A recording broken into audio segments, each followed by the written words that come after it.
Well, I hope you had a great 2014 because that's the last time you saw these two faces. Anthony Carlo alongside Jersey Joe Archino back at it for College Football Corner. Joe, couple of games yesterday, couple of ways to prove us wrong about our predictions. We had Ohio State definitely not in the championship. We had Bama in that, and we did have Oregon winning against FSU in a game that was completely a blowout, 59-20, and Marcus Maserati Mariota, Jersey Joe's boy, at the top of it all.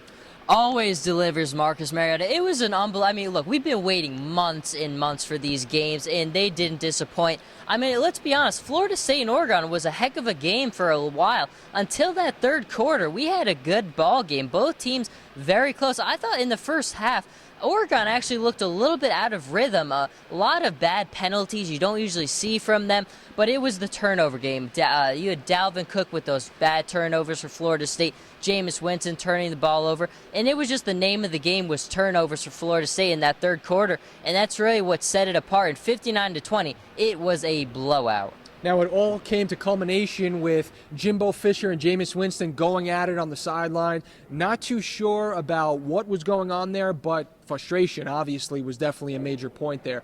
Now, Jameis Winston, what is he really doing for himself now that, listen, a loss is a loss. Look, a bad loss is a bad loss. But now making it more apparent that he's going to be a tough player to coach in the NFL if he can't even get along with his coach in college.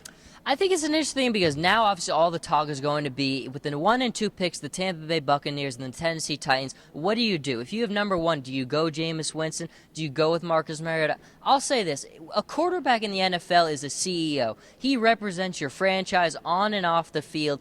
I'm not comfortable with putting my franchise's key in a guy like Jameis Winston's hands. I think he has all the physical tools in the world. He's an exceptional athlete. I've never doubted his leadership in the locker room.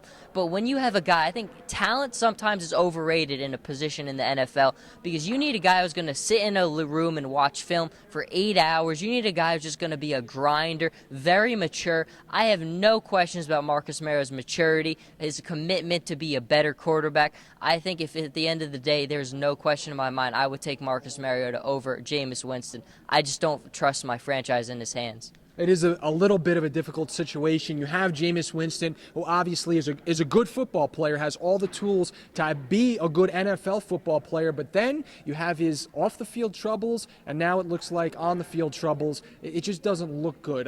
We could blow it up all we want, but it just doesn't look good when a team is breaking down under their leader, their quarterback.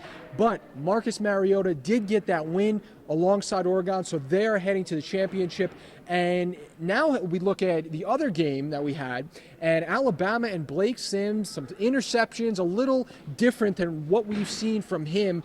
He's been a pivotal player for that team, a clutch player. What'd you see from that game, Joe? I mean, look, a lot of people are saying that they're shocked by this game, but at the end of the day, I'm really not. If anybody could win this game, it's Urban Meyer. You never count him out. He's 8-2 in bowl games. Nick Saban is 8-8. That is a big difference right there.